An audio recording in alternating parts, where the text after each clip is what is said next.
Hello everyone, welcome to Soul of Medico. இது naming reaction series டே 14. So இன்றைக்கி வந்து ரெண்டு நேமிங் ரியாக்ஷன் பார்க்கலாம்.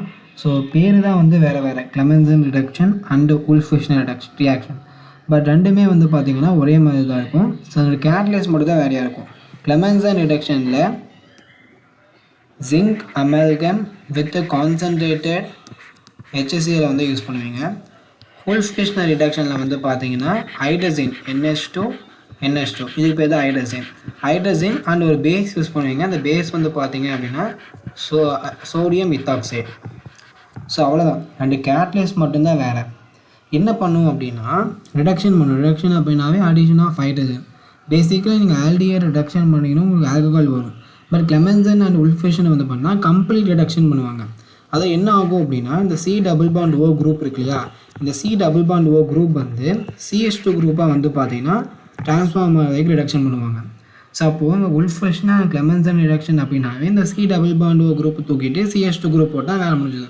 எக்ஸாம்பிள் பார்க்கலாம். ஃபர்ஸ்ட் ஆஃப் ஆல் இது எதுக்கு யூஸ் ஆகுது அப்படின்னா அல்கைன்ஸை வந்து ப்ரிப்பேர் பண்ணுறதுக்கு யூஸ் பண்ணுவாங்க. எக்ஸாம்பிள் பாருங்கள், CH3 டபுள் பாண்ட். ஸோ இது வந்து அசிட்டோன். ஸோ இந்த அசிட்டோனை வந்து பார்த்தீங்க அப்படின்னா நான் concentrated HCl zinc amalgam concentrate HCl எப்படின்னா எழுதிக்கலாம். ஸோ இதை நான் ரியாக்ட் பண்ணும்போது என்ன ஆகும், இந்த C+O குரூப் வந்து CH2 குரூப்பாக மாறிடும். அப்போ CH3 CH2 CH3. ஸோ இது வந்து பார்த்தீங்கன்னா அசிட்டோன், இது வந்து ப்ரோப்பேன்.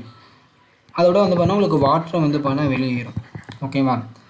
ஸோ அதே வந்து பார்த்தீங்கன்னா இந்த இன்னொரு காம்பவுண்ட் எடுத்துக்கலாம், CH3 C+OH. ஸோ இதை வந்து பார்த்தீங்கன்னா உல்ஃபிஷ்னர் ரிடக்ஷன் எதுவும் வச்சுக்கோங்க. NH2 bond NH2 zinc amalgam. So இப்போ ரியாக்ட் பண்ணும்போது இங்கே கூடிய C+O குரூப் வந்து பார்த்தீங்கன்னா CH2 குரூப்பாக மாறிடும். அப்போ CH3 CH2H இது வந்து ஈத்தேன். இது வந்து CH3 எழுதிக்கலாம், இல்லை இப்படி கூட எழுதிக்கலாம். அதுக்கப்புறம் உங்களுக்கு வாட்டர் வரும். இது கூட வந்து எக்ஸ்ட்ரா ஒன்று வரும். என்ன அப்படின்னா நைட்ரஜன். ஏங்க ஹைட்ரஜன் யூஸ் பண்ணியிருக்கோம் இல்லையா, ஸோ அதனால வந்து பார்த்தீங்கன்னா நைட்ரஜன் வந்து பார்த்தீங்கன்னா வெளியேறும். ஸோ ரெண்டு ரியாக்ஷனுமே வந்து பார்த்தீங்கன்னா சேம் ரியாக்ஷன் தான். என்ன ஆகுனா C+O குரூப் வந்து CH2 குரூப்பாக மாறும். ஸோ இது வந்து ஈஸியாக தான் இருக்கும். நெக்ஸ்ட் ரியாக்ஷன் அடுத்த வீடியோ பார்க்கலாம். தேங்க்ஸ்.